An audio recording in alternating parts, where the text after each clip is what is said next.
Hello दोस्तों, मैं सुमित अग्रवाल स्वागत करता हूं आप सभी का आपके अपने यूट्यूब चैनल एग्जामिन लर्निंग में। जैसा कि दोस्तों आप लोग जानते हैं कि मैंने एक सीरीज़ स्टार्ट करी है classes wise number of subjects को पूरा करने की। तो दोस्तों मेरी ये दूसरी क्लास है, सेकंड क्लास है ज्योग्राफ़ी की।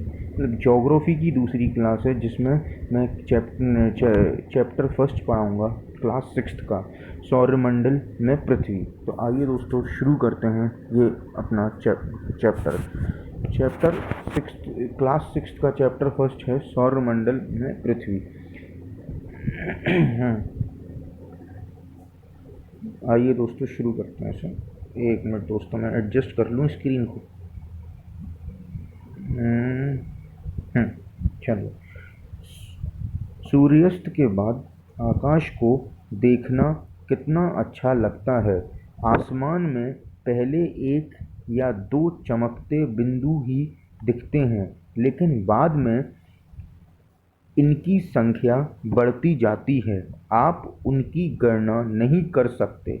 संपूर्ण आकाश छोटी छोटी चमकदार वस्तुओं से भर जाता है, जिनमें से कुछ चमकीले होते हैं एवं कुछ धुंधले।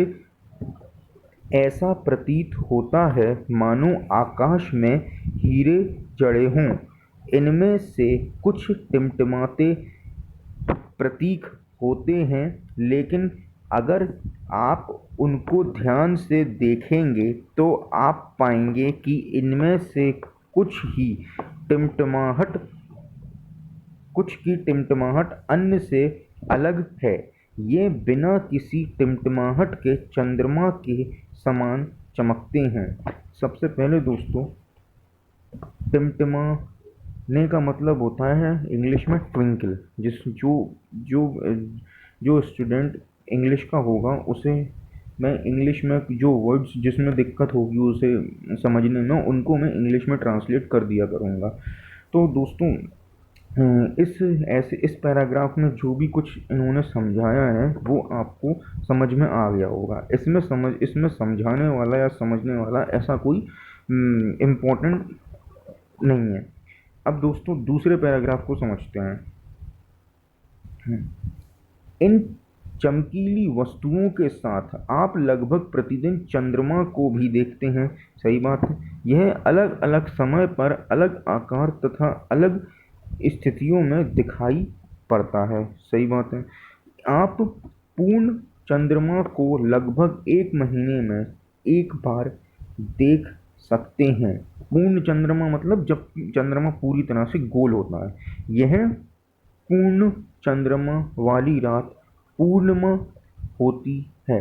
पूर्णिमा मतलब फुल मून डे जिसको हम बोलते हैं, जिसमें हमें जो चंद्रमा है वो पूरा गोल दिखाई देता है, तो उसको हम पूर्णिमा बोलते हैं।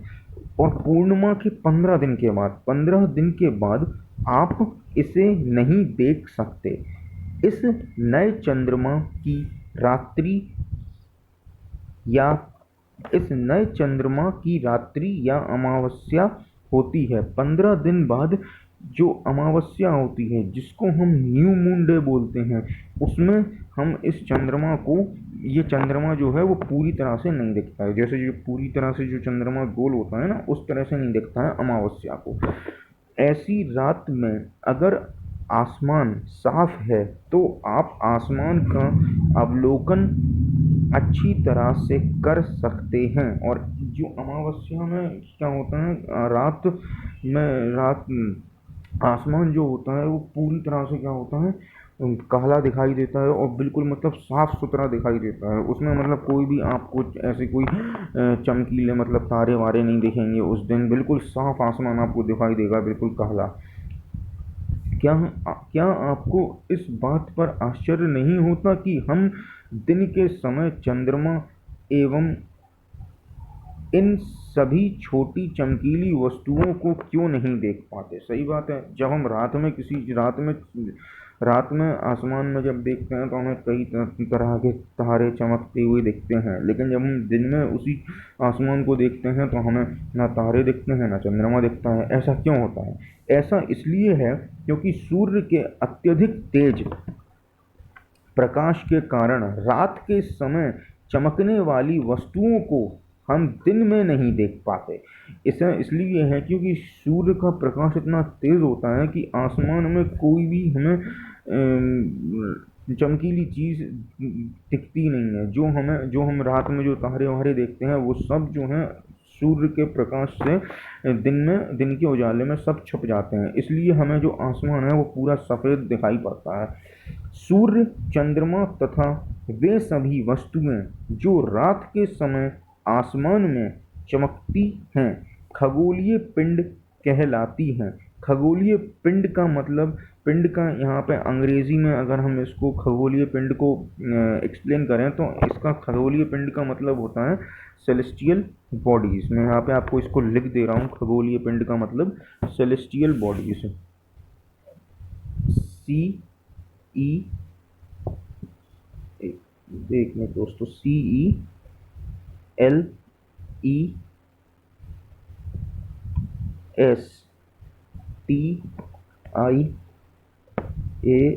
Celestial bodies, BODIE,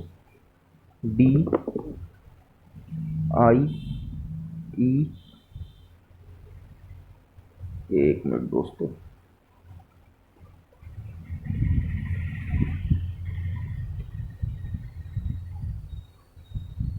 ES celestial bodies. दोस्तों थोड़ा आप ज़रा ध्यान रखिएगा।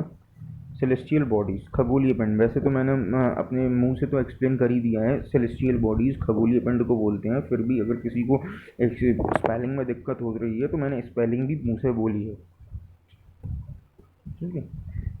कुछ खगोलीय पिंड मतलब सेलेस्टियल बॉडीज़ बड़े आकार वाले तथा गर्म होते हैं।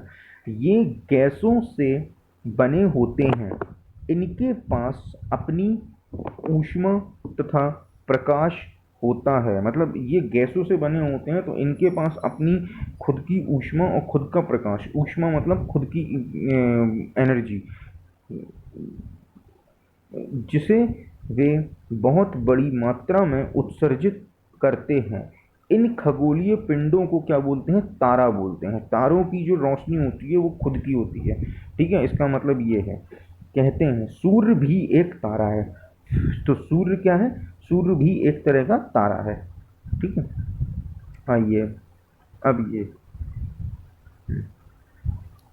रात के समय चमकते हुए अनगिनत तारे सूर्य के सामने ही हैं, सूर्य के सामने ही हैं, लेकिन हमसे बहुत अधिक दूर होने के कारण हम लोग उनकी ऊष्मा या प्रकाश को महसूस नहीं करते हैं। सही बात है। चीज़ इतनी दूर है तो हमें कैसे उसके प्रकाश के बारे में या उसके बारे में मतलब पता चलेगा यार, हम उस चीज़ को महसूस कर पाएंगे, क्योंकि तथा वे अत्यंत छोटे दिखाई भी पड़ते हैं और वो बहुत छोटे होते हैं क्योंकि बहुत दूर हैं वो। आपने अवश्य ध्यान दिया होगा कि कुछ दूरी से देखने पर सभी वस्तुएं छोटी दिखाई पड़ती हैं। बिल्कुल सही बात है। अत्यधिक ऊंचाई पर उड़ रहा हवाई जहाज कितना छोटा दिखाई देता है। बिल्कुल सही बात है।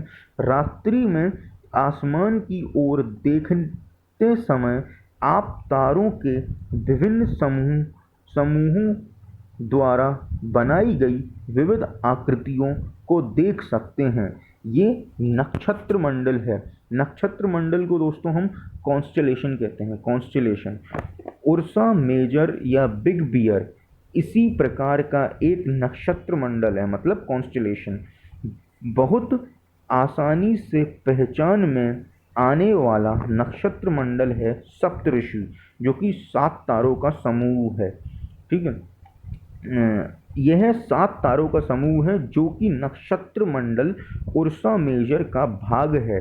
अगर हम चित्र 1.1 देखें, पहले हम थोड़ा इसे कंप्लीट कर लें, फिर मैं आपको चित्र 1.1 दिखाता हूँ। अपने परिवार या पड़ोस में किसी बड़े व्यक्ति से कहिए कि वह आपको आसमान में और अधिक तारों, ग्रहों तथा नक्षत्र मंडल को दिखाए। इसलिए बोला गया है यहाँ पे ऐसा करने को, जिससे कि आपको जब आप देखोगे ऐसी चीज़ें तो आप उनके बारे में जानकारी हासिल करना चाहोगे, पूछोगे, तो इससे आपकी समझ बढ़ेगी।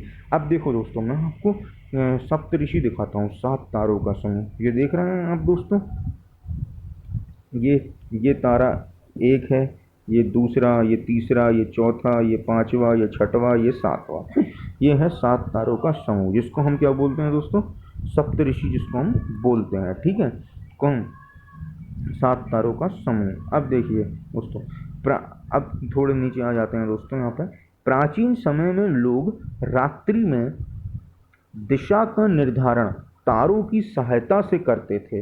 प्राचीन समय में, क्योंकि उस समय में यार कोई घड़ी वड़ी थोड़ी ना होती थी, कोई वॉच वॉच थोड़ी ना होती थी। इंसान रात्रि में इंसान रात्रि में इंसान जो है वो तारों से अपनी मतलब दिशा का निर्धारण करता था, और दिन में इंसान सूरज को देख के पता लगाता था कि इस वक्त क्या हो रहा है, कैसा चल रहा है। उत्तरी तारा उत्तर दिशा को बताता है। उत्तरी तारा उत्तर दिशा को बताता है। इसको हम ध्रुव तारा भी कहा जाता है। यह आसमान में हमेशा एक ही स्थान पर रहता है।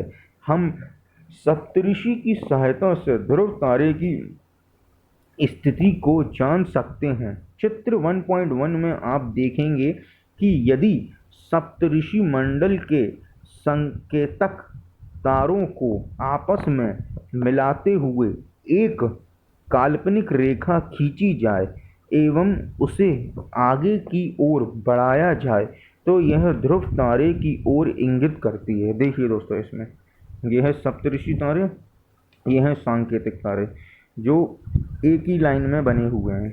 ये देखिए, ये 2 तारे हैं, इनको आगे बढ़ाया जाए तो ये अपना आ गया ये ध्रुव तारा। एक मिनट दोस्तों,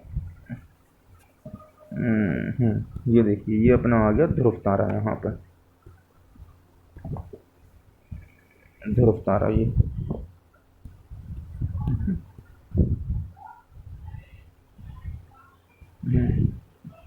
अब कुछ खगोलीय पिंडों में अपना प्रकाश एवं ऊष्मा नहीं होती है। कुछ खगोलीय पिंड मतलब जो सेलेस्टियल बॉडीज होती हैं, उनमें अपना खुद का प्रकाश और ऊष्मा नहीं होती। वे तारों के प्रकाश से प्रकाशित होते हैं। तारों के प्रकाश से प्रकाशित होते हैं वो सब। ऐसे पिंड ग्रह कहलाते हैं। ग्रह मतलब प्लैनेट, अंग्रेजी में प्लैनेट बोलते हैं। और प्लैनेट जो शब्द है वो प्लैनेटिया से बना हुआ है। किससे बना हुआ है प्लैनेट शब्द? प्लैनेटिया से बना हुआ है। ठीक है ना, प्लैनेटिया से बना हुआ है, जिसका अर्थ होता है परिभ्रमक, अर्थात चारों ओर घूमने वाले। पृथ्वी जिस पर हम रहते हैं यह एक ग्रह है। यह अपना संपूर्ण प्रकाश एवं ऊष्मा सूर्य से प्राप्त करती है, जो पृथ्वी के सबसे नज़दीक का तारा है। सूर्य, अभी ऊपर हमने पढ़ा था ना, सूर्य एक तारा है, तो पृथ्वी के नज़दीक का तारा, सबसे बड़ा तारा सूर्य है।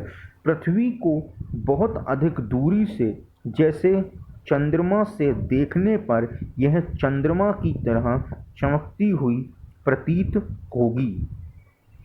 पृथ्वी को अगर हम ज़्यादा अधिक दूरी से देखेंगे, जैसे चंद्रमा से देखने पर, जैसे हम चंद्रमा को देखते हैं ना, जब नीचे से ऊपर मतलब चंद्रमा को देखते हैं, तो यह चंद्रमा की तरह ही क्या होगा, हमें एक चमकती हुई प्रतीत होगी। पृथ्वी भी जो प्लैनेट है वो हमें एक चमकता हुआ प्रतीत होगा। अब ये देखिए कुछ रोचक तथ्य यहाँ पे। देखो दोस्तों, बृहस्पति को इंग्लिश में हम बोलते हैं जुपिटर, शनि को हम इंग्लिश में बोलते हैं सैटर्न, और यूरेनस को इंग्लिश में यूरेनस ही बोलते हैं। के चारों ओर छल्ले हैं। यूरेनस के चारों ओर क्या है, छल्ले हैं। ये छल्ले विभिन्न पदार्थों के असंख्य छोटे छोटे पिंडों से बनी पट्टियां हैं। पृथ्वी से इन छल्लों को शक्तिशाली दूरबीन से की सहायता से देखा जा सकता है। जो शक्तिशाली जो दूरबीन होती हैं, जो जो मतलब ग्रहों को देखने के लिए बनाई जाती हैं, हम उन्हीं दूरबीन से इन छल्लों को क्या कर सकते हैं, देख सकते हैं, या इन ग्रहों को देख सकते हैं। ठीक है। अब ये देखिए दोस्तों, सोलर सिस्टम ये दोस्तों कुछ इस तरह से है। बस मैं आपको इसमें ये बता सकता हूँ कि ये इसमें दिया गया है।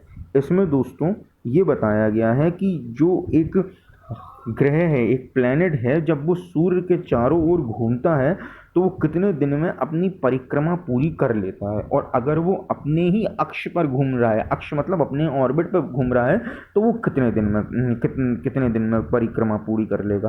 तो जैसे दोस्तों बुध है, बुध माने मरकरी होता है दोस्तों, सूर्य के चारों ओर एक परिक्रमा 88 दिन में करेगा, और अपने अक्ष पर घूर्णन 59 दिन तक करेगा। ठीक है। ऐसे दूसरा शुक्र है, जिसको हम वीनस बोलते हैं, सूर्य के चारों ओर ये 255 दिन में करता है और अपने अक्ष पर 243 डेज में घूमता है। ऐसे ही दोस्तों पृथ्वी है। पृथ्वी का दोस्तों इम्पोर्टेंट है, पृथ्वी जो है वो 365 दिन अपने मतलब सूर्य के चारों ओर घूमेगी, और अपने अक्ष पर घूर्णन एक दिन लगता है अपने ही अक्ष पर घूमने में। ठीक है। चंद्रमा की संख्या 1 है। चंद्रमा की मतलब जो पृथ्वी की सैटेलाइट है ये चंद्रमा, इसकी संख्या 1 है। मंगल सूर्य के चारों ओर एक परिक्रमा 687 दिन में करता है और अपने अक्ष पर एक दिन में घूम लेता है। चंद्रमा की संख्या इसमें इसकी जो सैटेलाइट हैं वो क्या है, 2 हैं। मार्स की सैटेलाइट 2 हैं, मार्स की सैटेलाइट। ठीक है ना दोस्तों।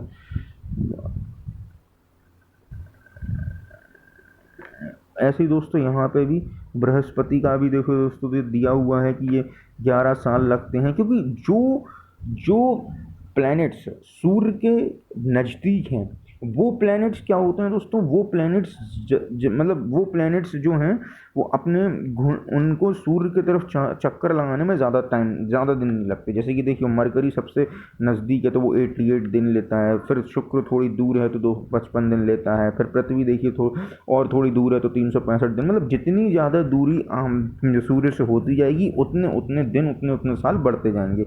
इसलिए देखिए बृहस्पति 11 साल 11 महीने और 12 मतलब लगभग 12 साल लग जाते हैं इसको पृथ्वी सूर्य के चारों ओर घूमने में। ऐसे ही शनि को भी 29 साल लग जाते हैं।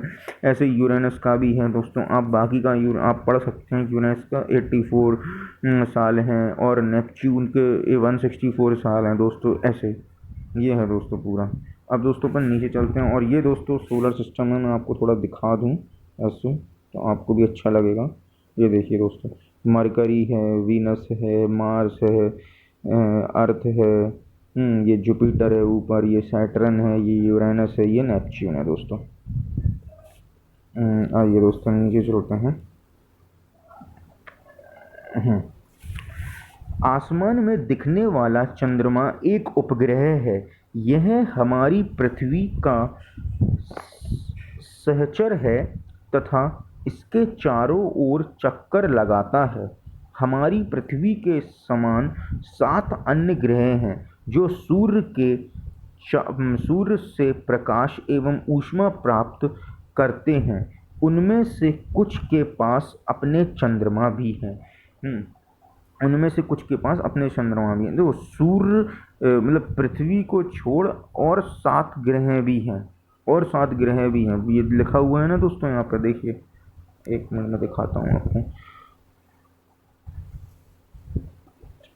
पृथ्वी देखिए, पृथ्वी के समान यहाँ से दोस्तों पृथ्वी के समान 7 अन्य ग्रह हैं जो सूर्य से प्रकाश एवं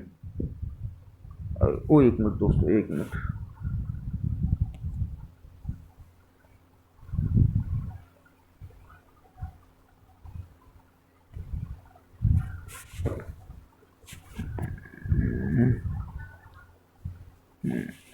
ये हैं दोस्तों पृथ्वी के समान 7 अन्य ग्रह हैं जो सूर्य से प्रकाश एवं ऊष्मा प्राप्त करते हैं। उनमें से कुछ के पास चंद्रमा भी है। ठीक है दोस्तों, चंद्रमा भी है।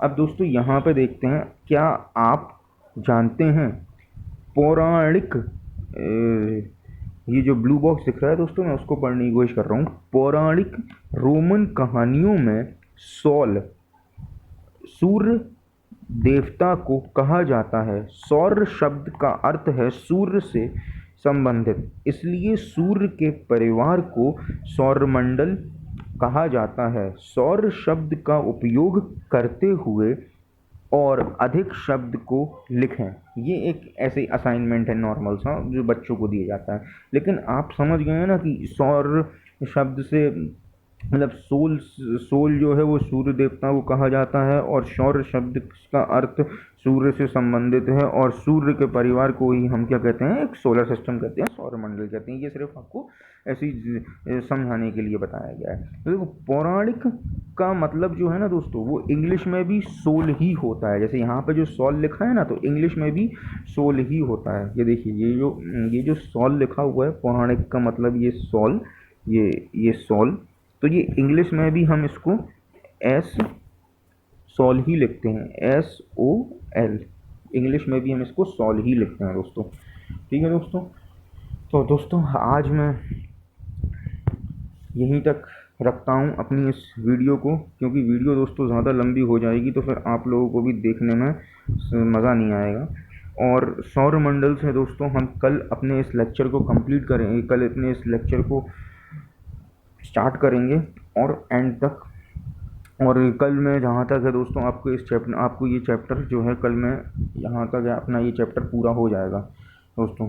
बस दोस्तों, आप ऐसे ही मेरा साथ देते रहें, मेरे साथ ऐसे ही बने रहें दोस्तों। मैंने जो ये अपने आप में जो एक इनिशिएटिव लिया है, ये लेक्चर्स बनाने का, ये वीडियोस बनाने का, ये दोस्तों मैंने सिर्फ आपके लिए लिया है। तो दोस्तों, अगर आप मेरे इस इनिशिएटिव में मेरे साथ बने रहेंगे तो मुझे बहुत अच्छा लगेगा दोस्तों। अगर आपको दोस्तों मेरी ये वीडियो पसंद आई हो, ये लेक्चर मेरा पसंद आया हो, तो आप इसको सब्सक्राइब कर सकते हैं दोस्तों। ज़्यादा से ज़्यादा आप इसे शेयर कर सकते हैं। और अगर आपको कुछ इसमें समझ में नहीं आया, या कुछ इसमें लगा कि आपको कि सर को ये चीज़ थोड़ी और डिटेल में समझानी चाहिए थी, तो आप कमेंट करके भी मुझे बता सकते हैं दोस्तों। लाइक करिए, शेयर करिए, सब्सक्राइब करिए दोस्तों। कल फिर मिलते हैं दोस्तों। जय हिंद।